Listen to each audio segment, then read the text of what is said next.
Mark, can we get that music turned down?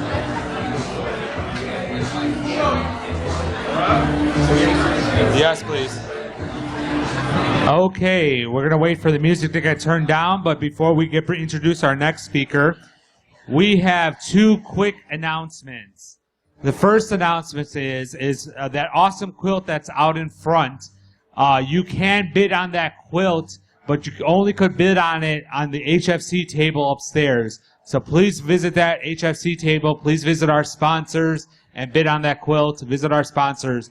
The other thing I want to make sure everyone takes advantage of is we have the wonderful Mr. Kevin Riggins over here to my stage right, over here taking professional headshots. So if you wore your nice Hacker Con t-shirt, go visit Kevin, take your headshot. Over here to my right is Mr. Charles Herring, and Charles is going to be talking about catching breaches with the NBAD.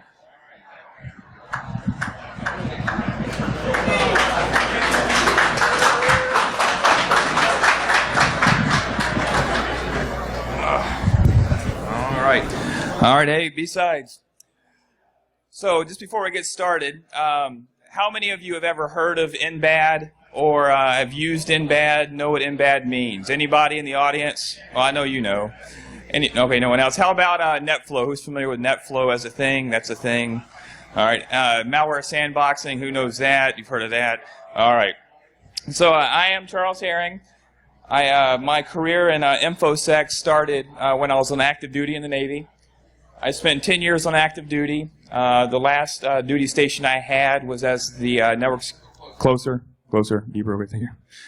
Was as the network security officer with the Naval Postgraduate School. That started in 2002, and that was my first exposure to NBAD. What we're going to go over today, 3 blocks. If you have questions along the way, raise your hand. Tweet me. If you still don't get my attention, take your shirt off, wave it around your head like a helicopter. I promise I'll give you attention. But we're going to hit 3 sections. One just on basic definitions. What is NBAD? A little bit on the history of NBAD. How we use NBAD in the field, both from automated approaches and in deep hunting. And then we're going to go through some breaches that we've seen in the field over the last 12 to 18 months. So, first thing, NBAD. All right, so NBAD stands for Network Behavioral Anomaly Detection.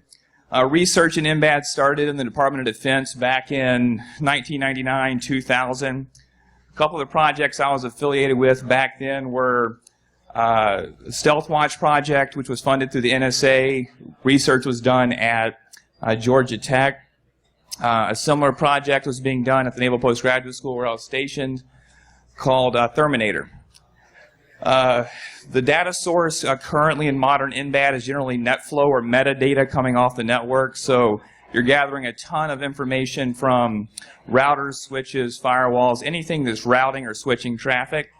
It creates a log of it, sends it up to a processor, and use that collected data to do some analysis.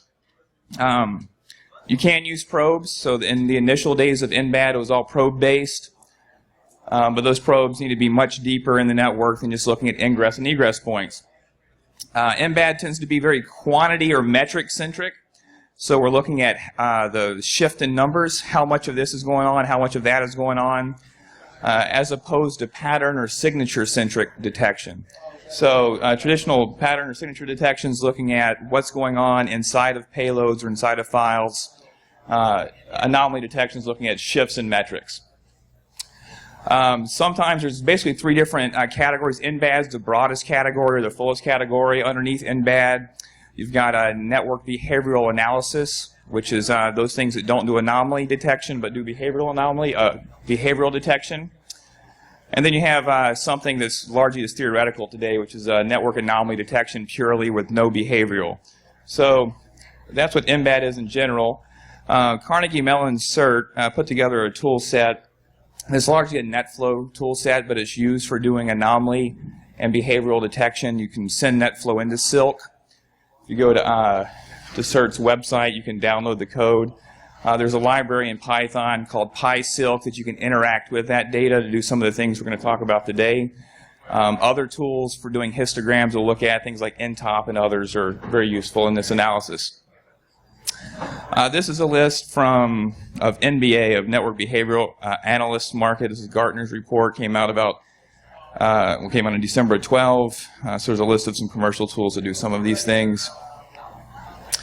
Real quick on NetFlow, for those that aren't familiar, it's a log of a communication. It's not sampling. So as a communication is going across the hop, a log entry is going to be created on it. This IP talk to this IP on this port, this many bytes, and so forth. So it becomes a very powerful data source for doing NBAD. It doesn't have the overhead of doing PCAP. You don't have to deploy probes. So it's become the de facto standard for doing behavioral or anomaly detection on the network. There's informational RFC on NetFlow v9 that's 3950, issued by Cisco. IPFix is sort of the open standard version of NetFlow v9 with a couple of important improvements. And other vendors brand NetFlow or NetFlow-like technology in different ways. So breaks down in all kind of detection. You basically have three different ways of doing detection on the wire.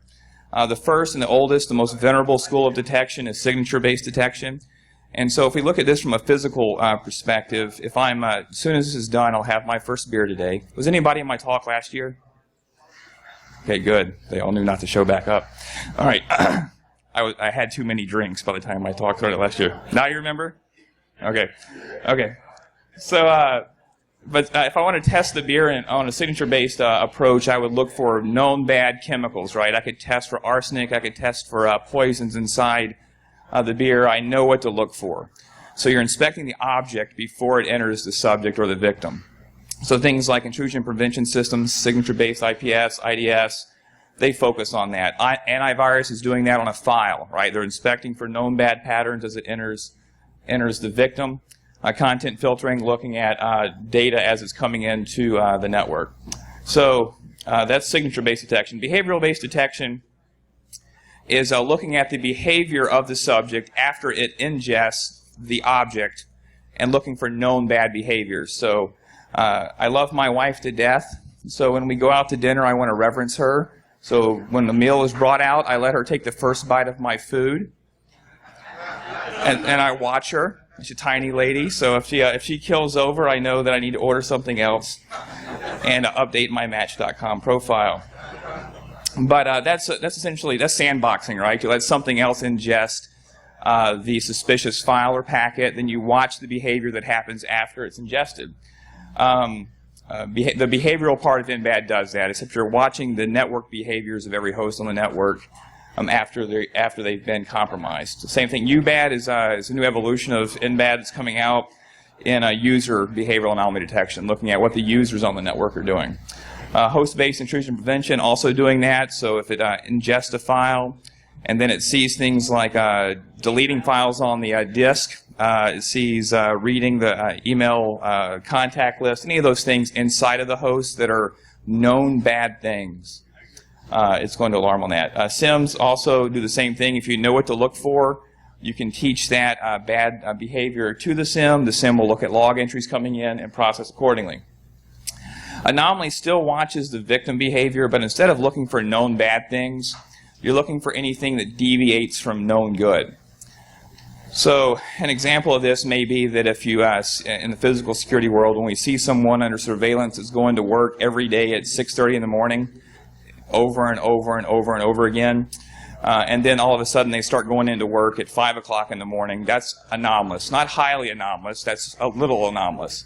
If he goes to work at 6 o'clock in the morning wearing a meatloaf as a hat, that's very anomalous, but not necessarily blacklisted. That joke's got to work someday. All right. So just breaking down what kind of problems each time tends to address. This isn't categorically true, but signature-based detection works for known exploits. So with the Heartbleed SSL exploit, the Open SSL exploit that we've seen, it's currently being hit by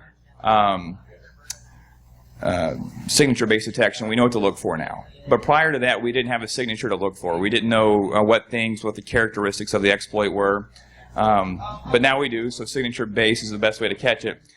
Behavioral-based detection is best at catching zero-day stuff. So we see solutions like FireEye and these malware sandboxing that are just basically ingesting suspicious things that we don't have a signature on, then watching the behavior, and based upon the behavior being bad, you mark that file as bad, right? So that's behavioral, whether it's on the wire or in the file. And then anomaly-based detection is very important when you're looking for where there's no exploit. There's not even necessarily bad behavior. Edward Snowden's a great example of this, right? He had access. He used that access to download, stockpile information.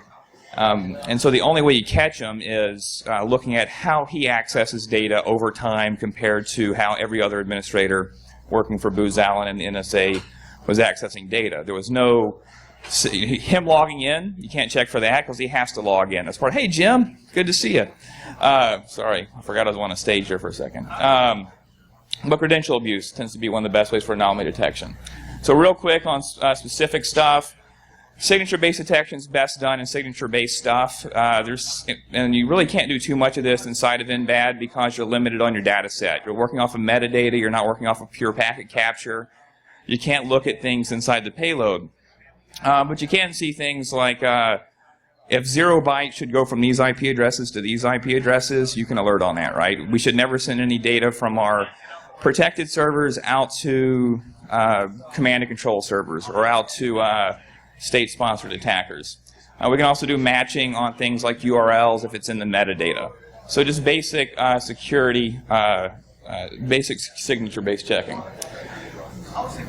Signature-based checking is largely done through Boolean detection. So it's very effective because the output's a high or a low. It's either green light, red light, black or white, right? That's the great thing about Boolean. A couple of challenges with it, though, is you have to understand what the actual what you're actually looking for. So in the case of a SIM, oh, hello, I'm louder now. A SIM-based detection, IDS signature triggers, it checks and says, okay, did the vulnerability scanner mark that service as vulnerable to Heartbleed? And then did we see through monitored data that NetFlow was being exchanged? If so, trigger the alarm, big thing just happened, wake everybody up, right? So that's if and logic, outputs high or low. This breaks down, of course, if the V8 didn't run its scan. It breaks down if the IDS signature wasn't updated. But it's very effective in automating workflows. So a lot of signature-based detection is purely Boolean.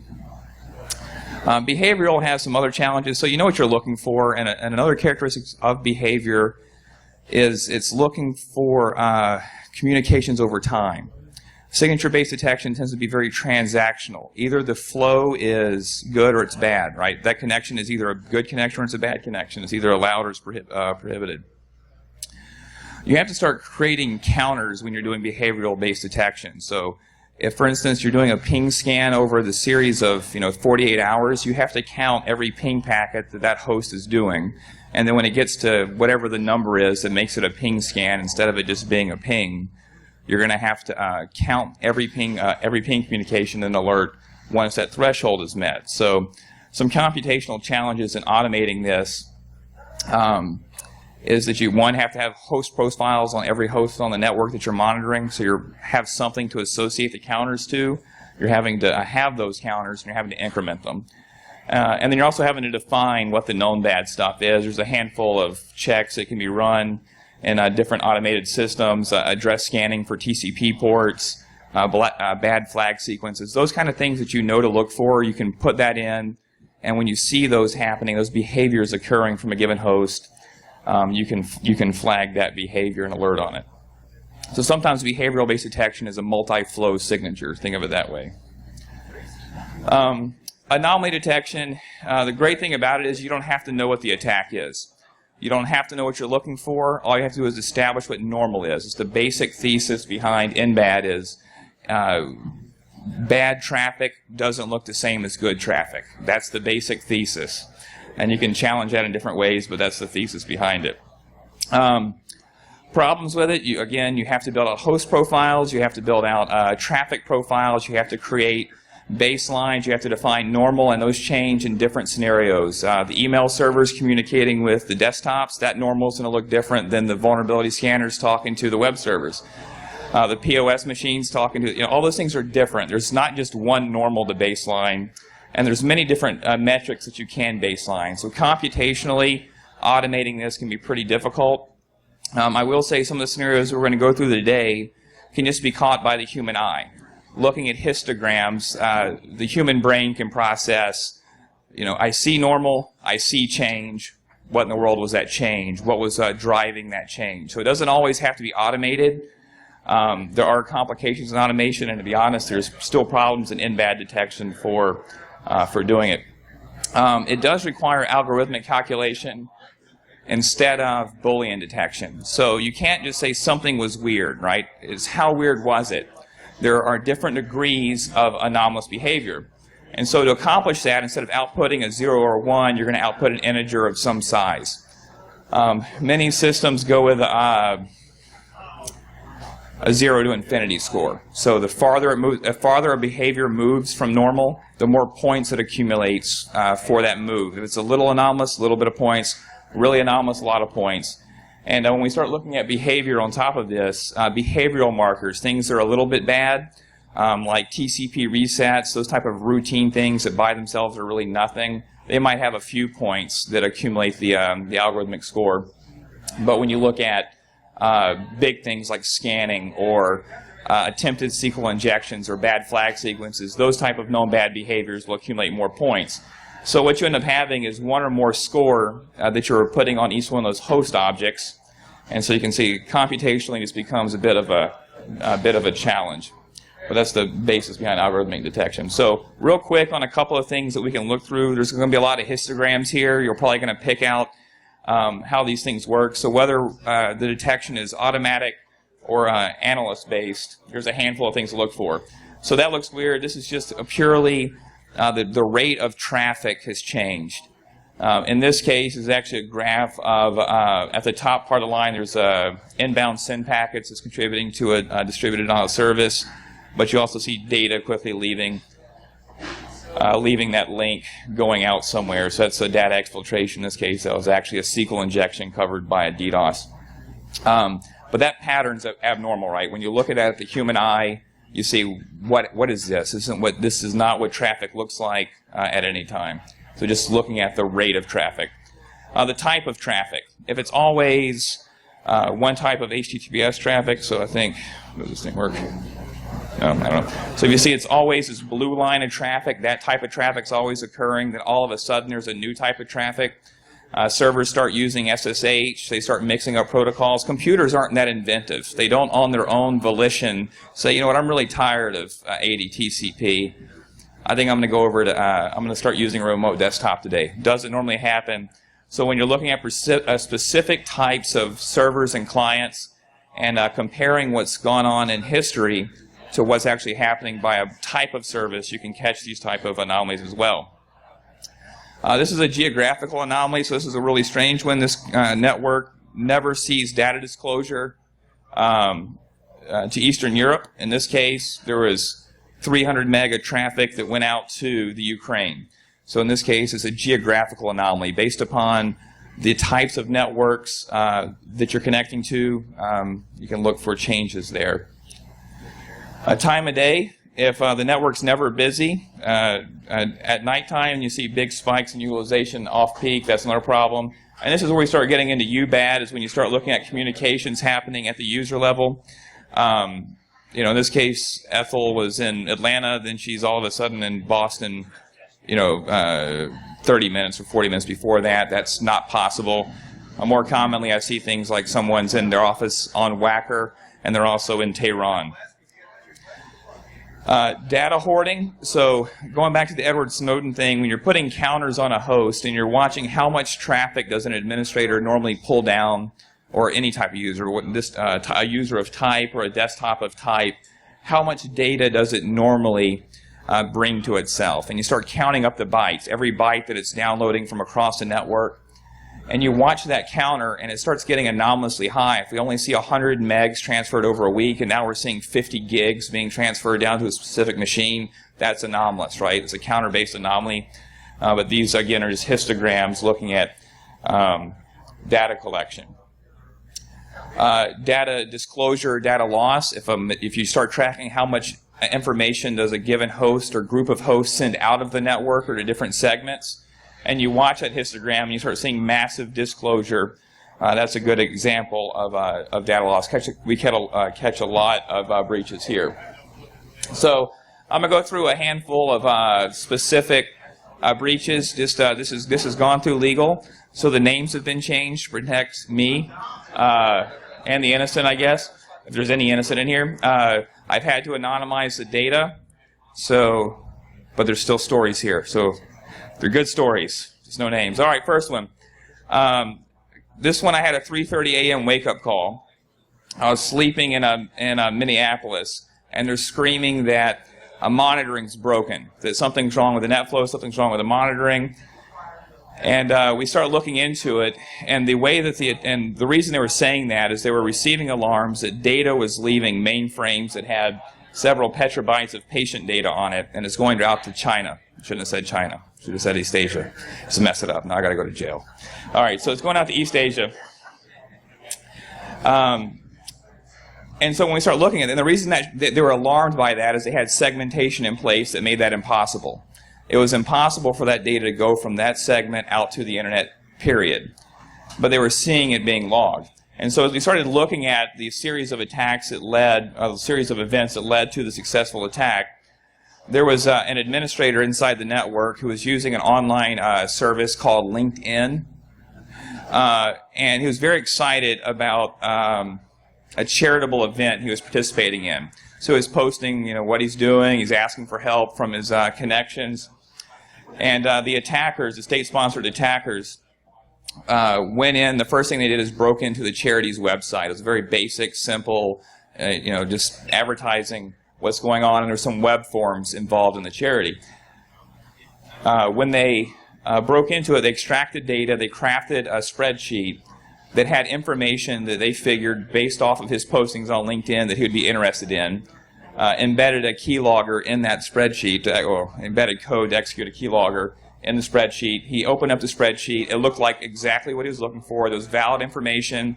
It was connected to the charity. It came from an email address. It was spoofed from the charity, so he thought nothing of it. As he went around his business logging into routers and switches, which is part of his day-to-day work, the credentials were being sent out to the attackers. The attackers went in over a course of a couple of days and changed routes inside the network.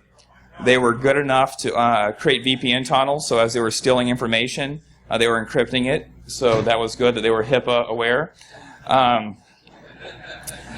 And so, but just looking at that was a very simple check, right? I think Beltface is doing a talk later today on validating controls. I'll be part of his talk. That's a very important piece, right? If you think something's happening, you need to monitor to make sure it's really happening. And in this case, at 3:30 in the morning, they're saying data's leaving the network, it's going to bad places. So this is, again, this isn't the real data, but this is similar to what I recreated this.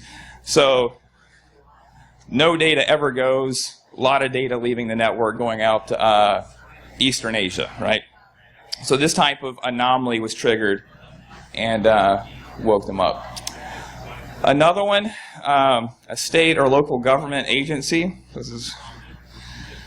They have a payment processing website where you can go in, you can pay things. We've done this. I got a red light ticket the other day in Hillside. We're logged in, paid the bill, the extortion money for that whole thing. And what we saw was a Cold Fusion server that had an exploit, an exploitable piece of code. They used that exploit to get access to the server. They changed the code inside the web server so that when payments were processed, it cached the card information, sent it to the processor, completed the transaction. Then it was staged and sent up to an Eastern European FTP server. So you're seeing regular batches of card holder information leaving the server going out to a place in Eastern Europe. So, a couple of things here was, again, geographical anomaly. We don't see that kind of trend. That particular government agency never does business with Eastern Europe. So to see regular disclosures of data going out to it, that was problematic. Oh, that's the only thing I got there. So, and this is one where I set up monitoring when the attack had already occurred. So monitoring wasn't in place, and as we started doing monitoring, we were seeing these regular disclosures. And at that point, we were able to piece it all back together. This is another one. There's a company that makes foods that we all love, junk food of types. And for some reason, a particular East Asian nation state wanted to know how to make this junk food. And so they made it their purpose in life to get the intellectual property from this food manufacturer. So essentially what they did is they picked out the stupidest administrator inside the network, and they created a very standard spearfish. They created a website, looked just like their website. You got to reset your email, reset your password email. So he reset his password. He typed in his old password. He typed in interviewing him. He typed in his new password. It wasn't complex enough. So the web server came back and said, your password's not complex enough. Made him change it again.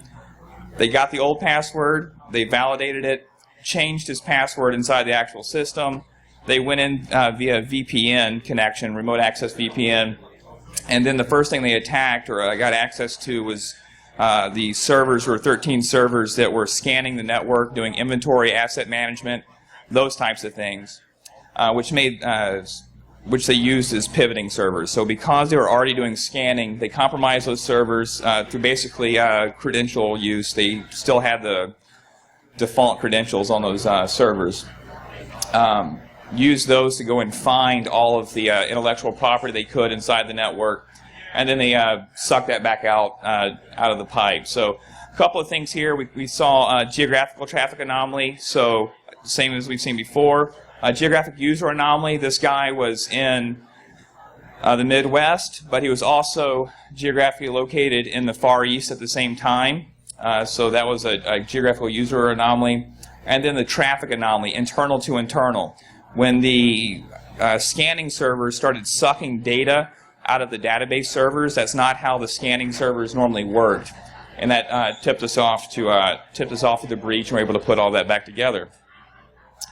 So this was the recon going on internally, looking for SMB shares, the exfiltration again to East Asia. And then this is another one for a higher ed state sponsor trying to get a hold of research data. So we see this a lot inside of higher education, but found some exposed RDP or terminal services servers. Started brute forcing, looking to brute force their way into the remote desktop servers. And the profiles of a brute force inside of against a RDP server is much different than a standard profile when you're just logging in and using RDP. So we started seeing shifts in the patterns of communications between the attacker and the target. And then once it was in, we started seeing anomalous transfers between those RDP servers and the research segments inside the network. So again, it's just a series of looking at histograms there. And so this is an interesting one, right? So this is a shift in the type of traffic. So when we look at what normally is going on, that's the green, and then you start seeing this remote desktop blip coming up, and what in the world is going on there. In this case, it was an attack against RDP from outside. So I think this is the last one, but this is dealing with hacktivist or activist. So in this case, it was a manufacturer. They had made a statement that an activist group didn't approve of, particularly around labor laws and privacy. So to embarrass them, they basically did a SQL injection on a customer portal, did a paste min post, where that was their intent. They didn't get too much data this way. But through the behavioral detection, just watching for recon. You can't do a SQL injection until you know what you're actually attacking. So the composition of finding the servers, fingerprinting the servers, and then testing different exploits, that's easy to see. And then starting to see transfer between So I have it here. So this is the recon. And then here are the data patterns. So this is monitoring on the left side. That's monitoring the traffic leaving the web servers going out to the internet. And you see there's a big blip of traffic.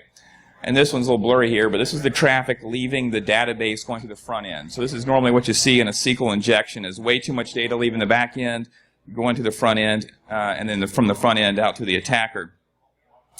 So that's it. I will now accept questions so I can drink beer. I promised Rogue I wouldn't drink beer until this talk was over. Anybody? I'm early. Want to hear me sing? Yep. How do you get from drawing an Instagram to drawing a push? I mean, does the computer do that, or do you have to throw a human in front of this thing, or how do you bridge that gap? Yeah, so if you're one way is having someone stare at it and look for the anomaly, and then the next step is digging into the communications that drive it, right? So when you see a spike of any type, you're going to zoom into that and say, let's look at the records of the communications that led to the spike. So that's the manual way of detection. So getting the computer to do it, what you have to do is build a threshold on that. So when does it pass by this? So when it passes by it, if it passes by maybe 1%, you calculate 10 points of concern. If it goes past 100%, it's even more concerning. So the further it moves, the more points you accumulate algorithmically, and then you alert when it gets past a certain threshold of points. That was another question I had. So, how do you calibrate, like, what up the point? Because that's when this becomes like a gamification problem, like when I'm playing Super Mario Brothers, and I'm like, that's not an every point versus this. Like, how do you quantify what the point is? Yeah, so there's two ways. One is if you're just dealing with, there's mathematical models for deviation. So that's probably the most common when you're dealing with how far is it moving from standard deviation. So you can base your points off of that. It's pretty common. When you're dealing with the behavioral-based points, that's more or less guesswork in testing, right? How much worse is a TCP reset than a firewall blocking a communication? And so on those, it's just research, it's trial and error. There's no real model to deal with that outside of what's worked pragmatically. So you look at pragmatic data, how often do we see these things together? The other thing you can do is do kill chain-based metrics. So when you start looking at how many things are we seeing, there are types of events associated with recon, how many associated with exploit, how many associated with pivot against those hosts, you can start calculating the output, those indexes, at a quicker rate than if it's just one piece. But those are all areas of research that are still being done. So it's not, there's certainly not, that's not nailed down or figured out at this point for certain. And right now it's up to the different research. The Terminator project's right now mothballed by the NSA. Stealth Watch is an active one. I sell that one. That's what I do for a living, is go and deploy it and peddle that software. There's a couple others that are on the wayside. Mazu was purchased by Riverbed, and they did it from a different way. So there's different approaches, different research, different vendors take different approaches to saying, how do we determine how bad something is? And it is a little bit of an art and a guesswork because there's not a concrete way of doing that. So.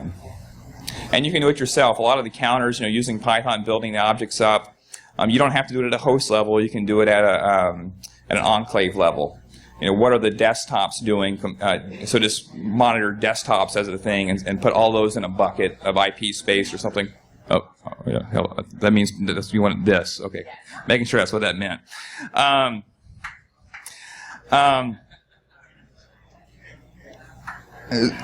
Okay, sorry, but so you can monitor what the enclave is doing, the desktops, the SQL servers, those types of things, and then you can monitor the communications between the two enclaves.